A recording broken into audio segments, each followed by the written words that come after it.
Welcome to Bedtime FairyFails. I'm Kim.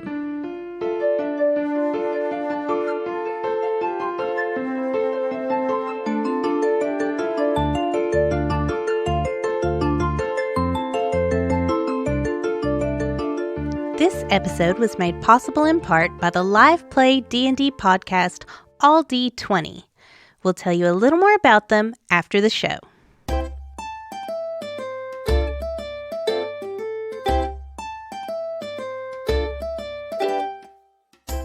This story was sent in by Will Galladay in Los Angeles.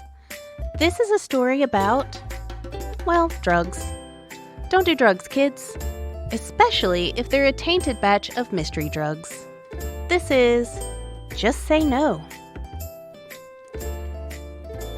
Once upon a time, in a far-off land not unlike Scandinavia, a group of heroes had recently returned from a quest in the sewers. Some city officials had disappeared down there, and it turned out they had a bit of a monster problem. Now, with the monsters vanquished and the quest over, our heroes have emerged slimy and covered in, well... shit? I was going to say sewage, but thanks. No problem. Let's meet our smelly adventurers. First, we have an Eladrin wizard named Hylock, a human rune knight named Britta, a gnome artificer named Tolvis, Aarongun, the Aasimar grave cleric, Dahlia, the half-elf bard, and a halfling swashbuckler named Bobin. Before we get into the fail part of the tale, let's do some quick backstory. Not too long ago, while the party was out adventuring, a group of bandits had viciously attacked them. And not just a normal attack. These bandits seemed to be in a blind rage, trying to kill anything that got close to them, which was completely bizarre behavior for bandits. So, when the group came out victorious, they looted the bandits looking for clues to their strange behavior. And also gold. Eventually, they came across a small pouch full of strange pink powder.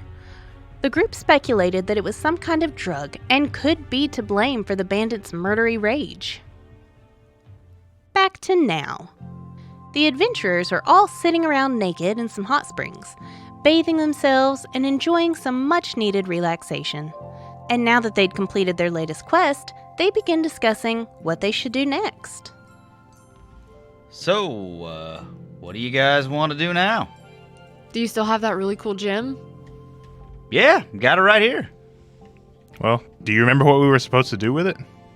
I do not. What about all those missing kids? I don't want to bother with that. Yeah, that sounds boring. Eventually, Dahlia says, Well, there's always that bandit thing. We could look into that weird pink powder, see what that was all about. Hylock the wizard says, Oh yeah, let's see what's up with that. He then reaches into the bag behind him, pulls out the pouch, and goes to try some. Because clearly, suspecting it of causing bandits to go into a murderous rage wasn't enough of a deterrent. The group yells at him to stop. No! But it was too late. His eyes get huge as they fill with rage. His entire naked body tenses as he readies for battle. At this point, I'm sure you're wondering what exactly this powder is. It's a fantasy drug called feral. It's made from ground-up fairy wings, and it's supposed to give you the barbarian's rage effect. Except this came from a bad batch that was circulating through the city, and along with the rage effect, it also sends people into a murderous rampage. And poisons you. And that's what Hylock had just taken a sample of. The wizard flies into a rage in all his naked glory, lunging at an also naked Britta the Rune Knight. Everything is chaos. He's attacking everyone he can reach. Everyone else is trying to calm him down and restrain him, all while he's also being slowly poisoned. Now, being a wizard, Hylock isn't much for hand-to-hand combat. So instead of punching, he's just open hand slapping everyone he can reach. Water is splashing, people are yelling, and Hylik is just slapping people like the wind. Stop it! Stop it! Stop. Eventually, they manage to calm the wizard down, and the vicious slapping finally comes to an end. Except, then he starts throwing up blood. You know, from taking mystery drugs that are poison. He quickly falls unconscious, and the heroes rush to help, using all the healing spells they had. Finally, Hylik is stabilized, and they all breathe a sigh of relief. Hylik says, That was weird. I heard they give pretty good massages here. Anybody want to do that? Yeah, that's fine. Okay, yeah. and they do get those massages. Like nothing ever happened. The end. This story comes from one of our repeat submitters, Alex in Boise, Idaho, the guy who brought us Babies and Booty Calls and the whale incident.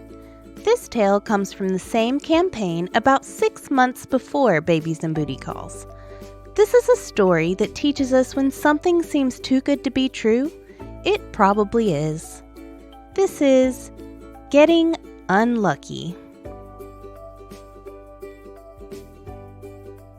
Once upon a time, a group of heroes had just taken on their first contract mission as adventurers. You see, they had just spent the past 6 months in the kingdom's metropolitan Trinity City, and they were desperate to get out and stretch their legs. Our party consists of a few familiar characters, and also a few new ones.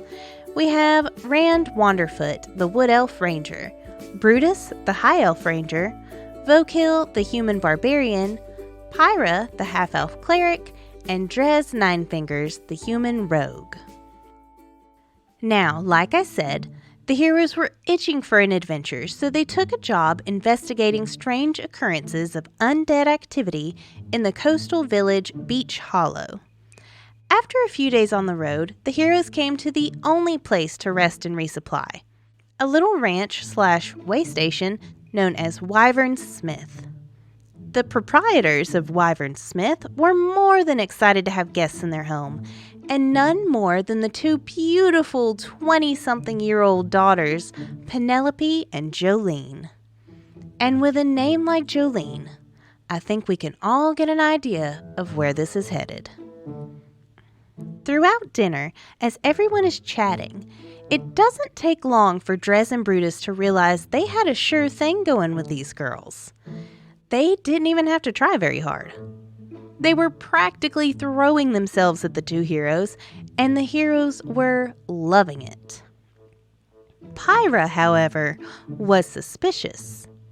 She carried on with her conversation with the girl's father, Greg, but kept a close eye on Penelope and Jolene.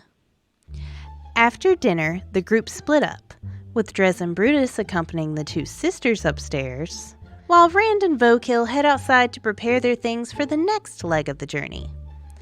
Pyra, still suspicious of the daughters, followed Greg to the sitting room for some coffee and light interrogating. You have a beautiful family, Said Pyra. Well, thank you. Replies Greg. My daughters are my pride and joy.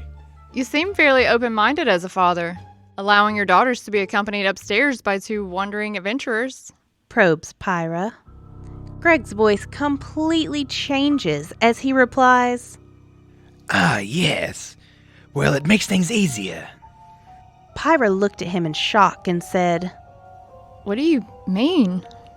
Well, it's easier for the sacrifice if the offerings have bad luck. And it's relatively easy for the girls to curse someone with unluckiness when they are too focused on the pleasures of the flesh to notice.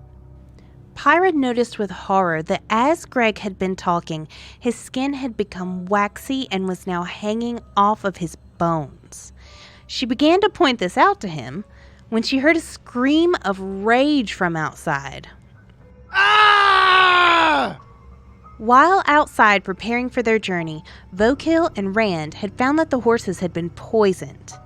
And when they began to investigate, a horde of skeletons and zombies began rising up from the ground, completely surrounding Wyvern Smith. Vokil flew into a rage and drew his giant shred club, which is a club that had arrowheads and bits of metal attached to it, while Rand drew his bow. They began fighting the undead near them while retreating back to the house. Meanwhile, back inside, Greg suddenly vanished while Pyra looked outside to investigate the scream. She saw the undead surrounding the house and called out to Drez and Brutus, but all she could hear from upstairs was the sound of a scuffle. In the midst of their too-good-to-be-true hookup, Penelope and Jolene had transformed into demonic-looking half-tiger creatures. Brutus and Drez were forced to fight them in the nude, with only the weapons they had at hand. Brutus kicked the now monstrous Jolene off of him and jumped out the window with nothing but his bow and arrows. Unluckily for the naked ranger, he fell 2 stories into a rose bush, which kept him from immediately noticing that he was also surrounded by the undead. Back upstairs, Drez had grabbed his short sword and proceeded to fight his way to the hallway, but somehow he stumbled and fell over the 2nd-story banister and landed on a coffee table down below. Their bad luck had officially begun. The rest of the night was full of more bad luck and incredibly close calls. Drez lost one of his swords when it got stuck in the wall. He later backed into the hot stove, burning his butt cheeks. Because remember, he's still nude. And Drez was very proud of his nice rump, so this hurt on both a physical and an emotional level. At one point, his hook shot malfunctioned and wouldn't shoot, but later it went off on its own, launching him out the window and into a nearby apple tree, where it got stuck. After dangling for a few minutes trying to pull it loose, Drez finally managed to free it, only for him to fall, slam into a branch, and then hit the ground. Luckily, for once, Pyra was nearby and helped him back into the house, where she, Vokil, and Rand had barricaded the front door. Brutus didn't fare much better. In fact, he had it way worse. After pulling his naked and now scratched up self out of the rose bush, the first thing he did was take off running for the barn. When he reached it, he tried to dive headfirst through a window, only to miss. So instead of crashing through a window, he dove headfirst into the window frame. Once he recovered from that, he saw he was quickly being surrounded by the undead. He began shooting anything that moved with his bow. Except he didn't manage to shoot many undead. Instead, he accidentally shot a cow, the dinner triangle, his own foot, and Rand. Twice. He then tried to light a bale of hay on fire, and succeeded. But it also caught a tarp on fire, which got wrapped around his foot, so he immediately took off running through the barn, dragging the burning tarp behind him.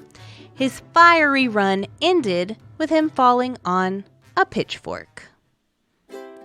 Despite the terrible luck, somehow the entire party made it through the night alive.